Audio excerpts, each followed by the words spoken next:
नमस्कार दोस्तों। Central state relations में आज पढ़ते हैं जी बोरिंग पावर्स। बोरिंग पावर्स पैसा लेने की, पैसा उधार लेने की कितनी कितनी पावर है सेंटर और स्टेट की। तो कुछ संवैधानिक रूप से ये जो बोरिंग पावर्स है of the centre and the states वो इस प्रकार है। कैसे? With in the limits fixed by the parliament. Parliament पहले लिमिट फिक्स करती है भी हाँ भी आपने सरकार आपने इससे अधिक पैसा उधार नहीं लेना। The central government can borrow or give guarantee within or outside India upon the security of the consolidated fund of India, ठीक है, within the limits fixed by the parliament। ये बात हम पहले बोल चुके हैं, इसको डिलीट कर देते हैं। इस लाइन को समझें कि जो केंद्र सरकार है वो पैसा उधार ले सकती है और गारंटी दे सकती है स्टेट को या किसी और बॉडी को। कैसे? अपने किसकी गारंटी दे सकती है? किसकी? जैसे हम पैसा उधार लेते हैं तो कुछ रखते हैं ना, धरोहर रखते हैं, कोलैटरल रखते हैं। तो उसी प्रकार जो इनका केंद्र सरकार का कंसोलिडेटेड फंड ऑफ इंडिया है, जो मेन फंड है, हम फंड आगे पढ़ेंगे कितने प्रकार के होते हैं गवर्नमेंट के, सरकार के। इनका जो मेन फंड है जिसमें सारी आमदन वगैरह आती है, उस फंड की सिक्योरिटी पर केंद्र सरकार पैसा उधार ले सकती है या किसी को गारंटी दे सकती है, किसी स्टेट को या किसी और बॉडी को पैसा उधार लेने के लिए गारंटी दे सकती है विद इन और आउटसाइड इंडिया, इंडिया के अंदर और बाहर से भी। ठीक, ये कितना दे सकती है, कितना ले सकती है, इसके ऊपर लिमिट फिक्स करेगा पार्लियामेंट। पर till now the parliament has not enacted any law for this. Parliament ने कोई भी लॉ एनेक्ट नहीं किया। आप मेन पढ़ लेना, हाँ भी सेंट्रल गवर्नमेंट पैसा उधार ले सकती है इंडिया से अंदर से भी और बाहर से भी। ठीक है जी। अब स्टेट गवर्नमेंट की बात करते हैं। स्टेट गवर्नमेंट भी कैन बोरो और give guarantee with in India but not abroad. ठीक है, बाहर नहीं, देश के अंदर अंदर upon the security of the consolidated fund of state. तो जैसे सेंटर का फंड है उसी प्रकार स्टेट का अपना कंसोलिडेटेड फंड ऑफ स्टेट है। तो उसकी सिक्योरिटी पर वो खुद लोन ले सकती है, बोरो कर सकती है या गारंटी दे सकती है किसी और को। ठीक, but with in India not abroad. ठीक है, but with in the limits fixed by the state legislature. कितनी लिमिट तक? जितना स्टेट का लेजिस्लेचर तय करेगा। सेंटर में सेंट्रल गवर्नमेंट का जो पार्लियामेंट का लेजिस्लेचर है, जो पूरा पार्लियामेंट है वो तय करेगा। स्टेट में स्टेट लेजिस्लेचर तय करेगा। बात सेम सी है, पर यह है कि देश के बाहर बोरो करने की पावर सिर्फ केंद्र सरकार की है, स्टेट की नहीं। ठीक है जी, आगे पढ़ते हैं जी। For the loans of the state, जब स्टेट ने कोई लोन दिया है उससे संबंधित कुछ चीजें हैं, पढ़ लेते हैं। The central government can give loans to any state. किसी भी राज्य को सीधा सीधा लोन दे सकती है। जहां give guarantees of the loans raised by the state. State ने किसी और सोर्स से अगर लोन लिया है विद इन द कंट्री, क्योंकि स्टेट तो with in country he loan ले सकती है, तो उसको गारंटी दे सकती है, एज ए सिक्योरिटी के रूप में उसको गारंटी कर सकती है, उसको गारंटी दे सकती है स्टेट के लोन को। ठीक है जी। For the above set purposes the central government use funds that are charged on the consolidated fund of India. तो ऐसा फंड यूज किया जाता है जो कि जैसे मान लो किसी स्टेट को देना है लोन, तो वो charged on the consolidated fund of India होता है। मीन देना तो कंसोलिडेटेड फंड से ही है, पर वो चार्ज होता है। हम आगे जाके पढ़ेंगे, दो तरह के एक्सपेंडिचर होते हैं, एक होता है चार्ज, एक होता है मेड। चार्ज एक्सपेंडिचर में ना पार्लियामेंट की वोटिंग की जरूरत नहीं पड़ती, मतलब सेंट्रल गवर्नमेंट सीधा दे सकता है, उसको वोटिंग की जरूरत नहीं है, परमिशन की जरूरत नहीं है। आप सिंपल याद रखो भी सेंट्रल गवर्नमेंट स्टेट को लोन दे सकता है या स्टेट लोन्स की गारंटी ले सकता है। ठीक है जी, आगे है जी। State needs the consent of the centre for raising loans if. अब देखो कौन कौन सी कंडीशंस है। अगर किसी स्टेट ने has not cleared its previous loan that was given to it by the centre. Centre ने स्टेट को लोन दिया है पर स्टेट ने अभी तक उसको चुकता नहीं किया, उसको क्लियर नहीं किया, अगर ऐसी कंडीशन है तो। दूसरी condition, the state has not clear it's previous loan for which the centre has given the guarantee. जहां तो स्टेट ने अपना पुराना लोन जो कि उसको सेंटर ने दिया है वो क्लियर नहीं किया, जहां स्टेट ने क्या किया है, ऐसा लोन क्लियर नहीं किया जिसके ऊपर केंद्र सरकार ने गारंटी दी हो, तो क्या है, स्टेट को कुछ भी लोन लेना है तो सेंटर की स्वीकृति जरूरी है। Concept of the state centre is necessary. ठीक है, इसको आपने पढ़ लेना है, अधिक रट्टे नहीं मारने। ठीक है जी, आगे है जी effects of emergencies on financial relations. Financial relation, पैसे से संबंधित जो संबंध है सेंटर स्टेट के, उसके ऊपर क्या इफेक्ट होता है जब इमरजेंसीज लगती हैं। इमरजेंसीज अलग अलग प्रकार की हैं। तो पहले बात करेंगे when there is national emergency under article 352। Article 352 के अंतर्गत जब नेशनल इमरजेंसी हो तब क्या होता है, the constitutional distribution of revenue between the centre and the states can be altered. तो जो हम कहते हैं ना कि इतना रेवेन्यू सेंटर को देना है, इतना स्टेट को देना है, तब जब नेशनल इमरजेंसी लगी हो तब इन चीज को आप चेंज कर सकते हो। ठीक है, इसको भी आप अल्टर कर सकते हो, चेंज कर सकते हो। दिस अल्टरेशन और modification can be done by the president. कौन करेगा? प्रेसिडेंट। ठीक है जी, इसको पढ़ लेना। When there is financial emergency under Article 360, article 360 के अंतर्गत जब फाइनेंशियल इमरजेंसी लगी हो तब जे वाली directions can be given by the centre to the state. Centre state को जे वाली डायरेक्शन दे सकता है। कैसी डायरेक्शन? सेंटर स्टेट को कह सकता है to observe the specified rules और रेगुलेशन फॉर साउंड फाइनेंस। अच्छे फाइनेंस को के मद्देनजर, ताकि तुम्हारे स्टेट का फाइनेंस ठीक रहे, इसके ऊपर क्या है, अधिक बोझ ना हो, आप अधिक फिजूल खर्ची ना करो, तो इसके लिए ऐसे ऐसे काम करो, इसके लिए जे रूल अपने अपनाओ। तो ऐसी बात कह सकता है कौन? सेंटर स्टेट को। ठीक है जी, आगे चलते हैं। Reduction in the salaries and allowances of employees serving in the state.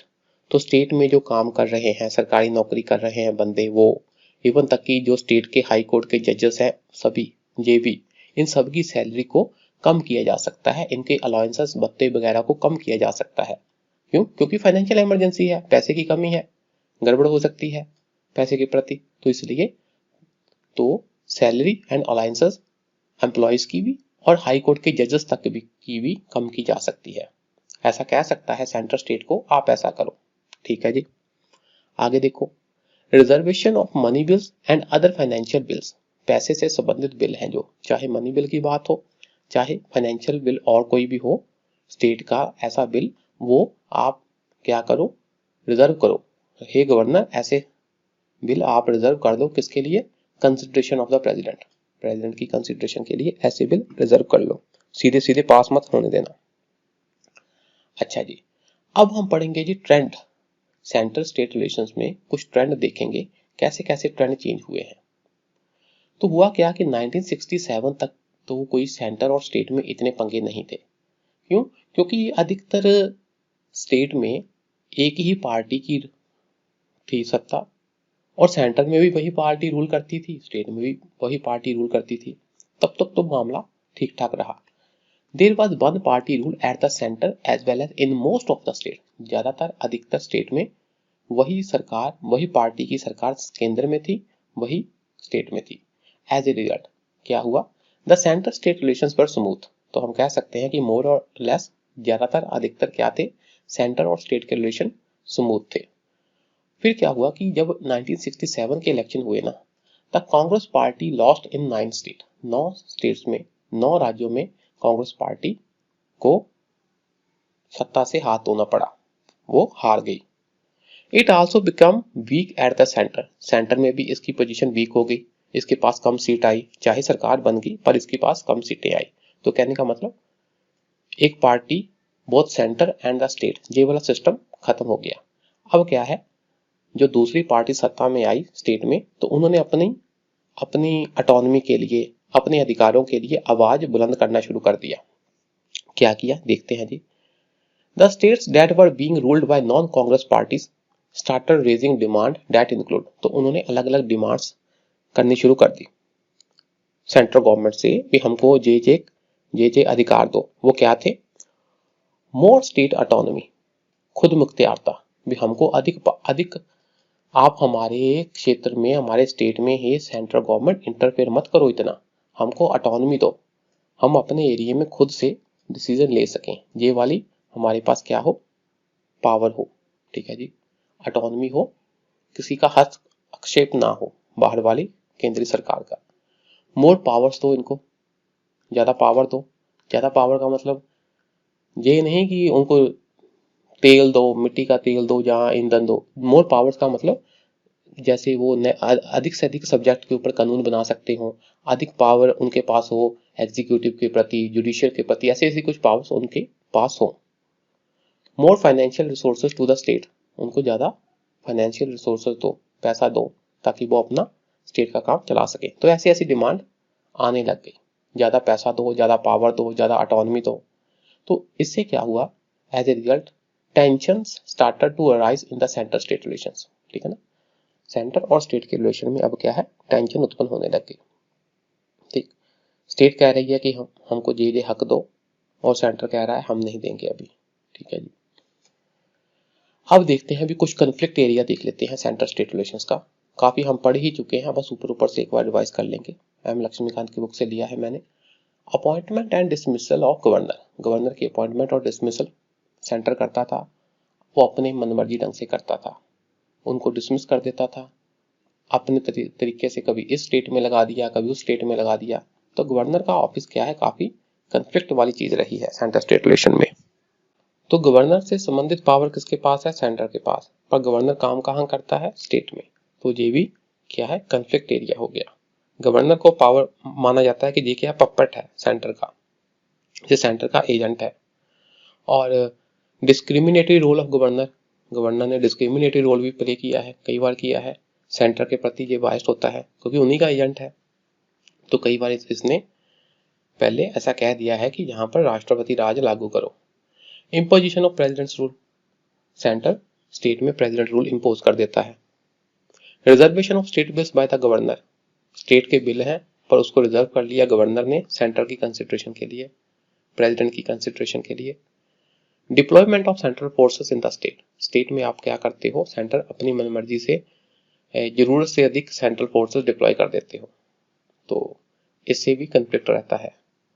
Financial allocation, पैसे का एलोकेशन, सेंटर स्टेट को पैसा देता है डेवलपमेंट के लिए, कई तरह के कामों के लिए, तो इसमें भी वो पक्षपात के आरोप लगते हैं सेंटर के ऊपर।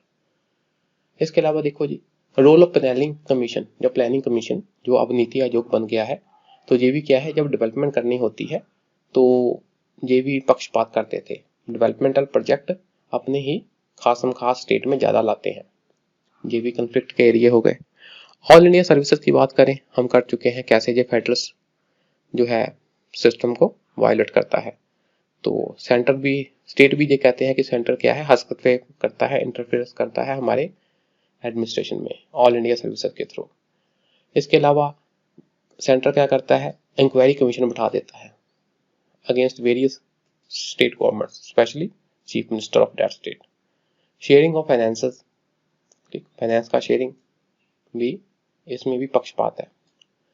Encroachment on the state list, तो स्टेट लिस्ट के सब्जेक्ट है, उसके ऊपर आपको पता है कि सेंटर कानून बना सकती है, तो ऐसे सेंटर कर रही है। और इसी के साथ आपको पता है कि स्टेट लिस्ट के सब्जेक्ट कम हुए हैं, सेंट्रल लिस्ट के सब्जेक्ट बढ़ गए हैं। तो ये सारे क्या है, कंफ्लिक्ट एरिया। तो अब इस सेंटर स्टेट रिलेशन को सुधारने के लिए कुछ काम हो रहे हैं, वो देखते हैं क्या काम हुए हैं। तो 1966 में क्या हुआ, एडमिनिस्ट्रेटिव रिफॉर्म्स कमीशन बना।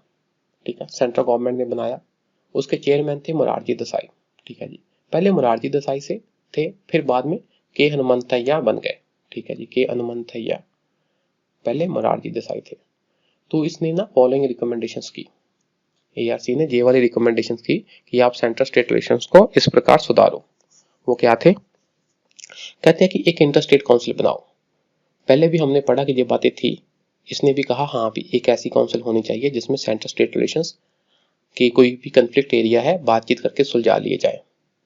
चाहे ये 90, 91, 90 के करीब बन गई थी, पर अब तक 96 में क्या था, अभी तक नहीं बनी थी।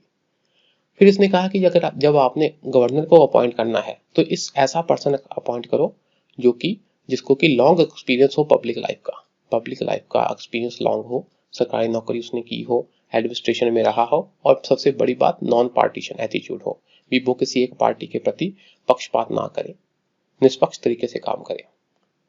और मैक्सिमम डेलीगेशन ऑफ पावर करो स्टेट को पावर ज्यादा दो। और reduction of dependency of states by the transferring more financial resources to them, state को ज्यादा फाइनेंशियल रिसोर्स दो, ये बात होगी। और reduction in the deployment of the central armed forces in the state, जो सेंटर की आर्म्ड फोर्सेस है सीआरपीएफ, ईएफ वगैरह, इसको आप स्टेट में डिप्लॉय कर देते हो, ऐसी चीजों को भी कम करो। अगर डिप्लॉय करना ही है तब करो जब स्टेट खुद रिक्वेस्ट करे, भी हम लॉ एंड ऑर्डर से डील नहीं कर पा रहे, हे सेंटर आप अपनी फोर्स भेजकर हमारी हेल्प करो, ऐसी ऐसी चीजें की जा सकती हैं। ठीक है, देखो सेंटर स्टेट रिलेशन पर अपना सेकंड एआरसी की रिपोर्ट क्या कहती है, इस ऐसे भी क्वेश्चन आ सकता है, पर आपने मेन याद रखना है रिकमेंडेशंस ऑलमोस्ट सेम सी है।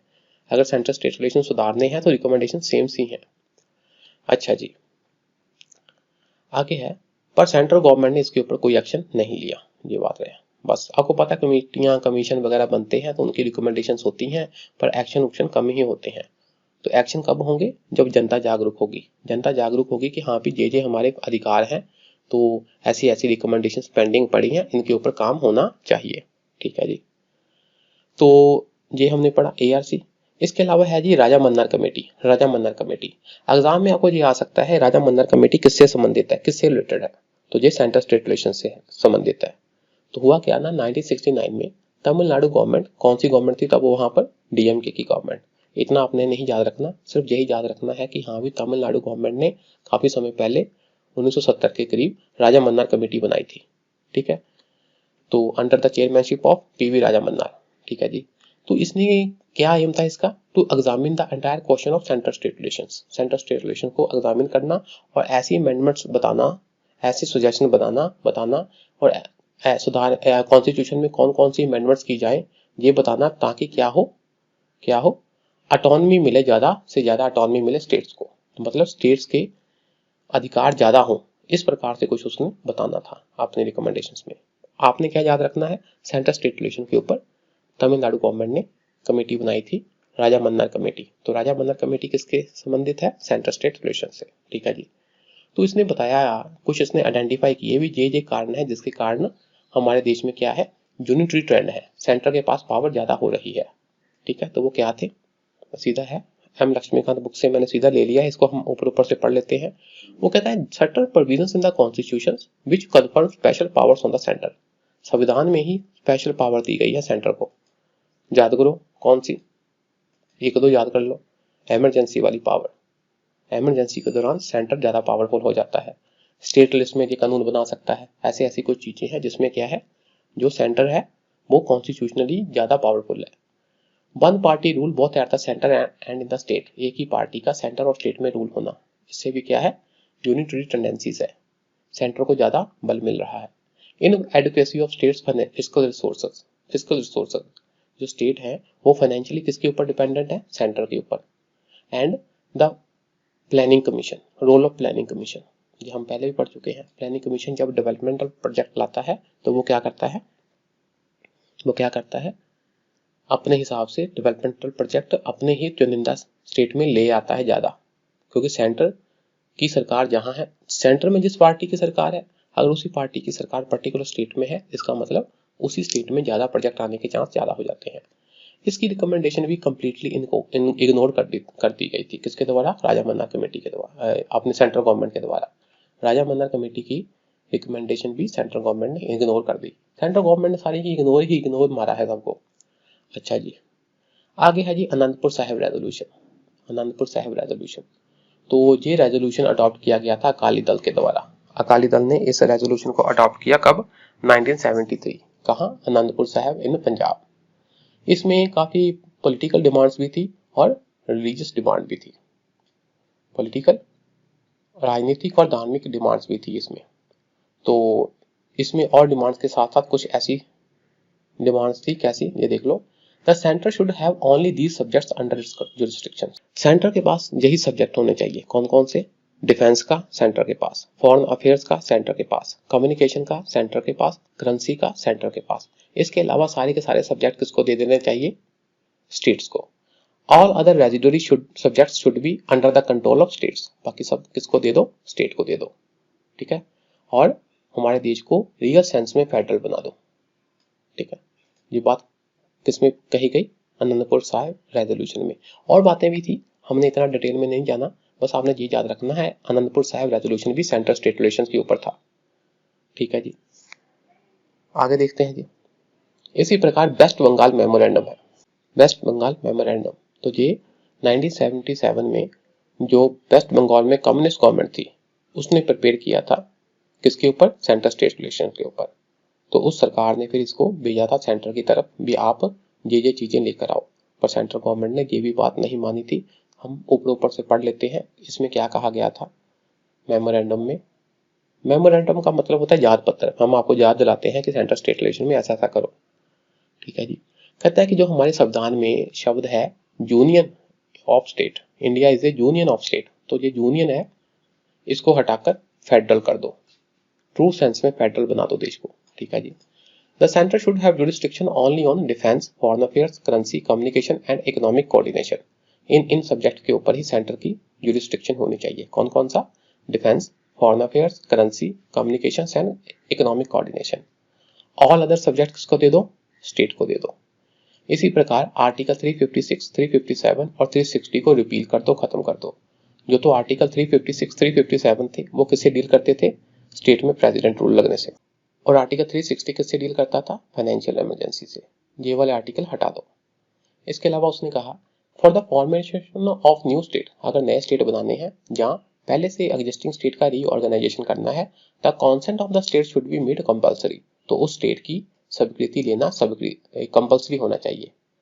अगर किसी स्टेट की आप रीऑर्गेनाइजेशन कर रहे हो, उसका एरिया चेंज कर रहे हो, उसकी बाउंड्री चेंज कर रहे हो, जहाँ कोई नया स्टेट बना रहे हो उससे काटकर पहले वाले से, तो इस स्टेट से क्या है कॉन्सेंट लेना, स्वीकृति लेना बहुत कंपल्सरी होना चाहिए। ठीक है जी। और जो सेंटर का फंड है, जो सेंटर का टोटल रेवेन्यू है, उस रेवेन्यू में से 75% जाना चाहिए किसको? स्टेट को। Devolution of 75% of total revenue from centre to state. आपको पता है हमारी एट प्रेजेंट कितना है? 41। अच्छा जी, रेवोल्यूशन करो कम से कम 75% रेवेन्यू, टोटल रेवेन्यू का सेंटर से स्टेट की तरफ। इसके अलावा जी इक्वल पावर हो राज्यसभा और लोकसभा की। आपको पता है कि एट प्रेजेंट हमारी राज्यसभा की पावर कम है। ये कहते हैं कि राज्यसभा की पावर भी लोकसभा के बराबर हो। क्यों? क्योंकि राज्यसभा में स्टेट के रिप्रेजेंटेटिव होते हैं। इसीलिए अगर राज्यसभा की पावर भी बराबर होगी तो हम कह सकते हैं कि हमारा फेडरल स्ट्रक्चर स्ट्रांग होगा। जो ऑल इंडिया सर्विसेज है उसको अबॉलिश कर दो, सिर्फ सेंट्रल सर्विसेज और स्टेट सर्विस रहने दो। पर केंद्र सरकार ने ये वाली डिमांड भी, कोई भी डिमांड नहीं मानी थी। ठीक है जी। अच्छा जी, आज तक इतना ही रहने देते हैं, बाकी नेक्स्ट क्लास में करते हैं। शुक्रिया जी, नमस्कार।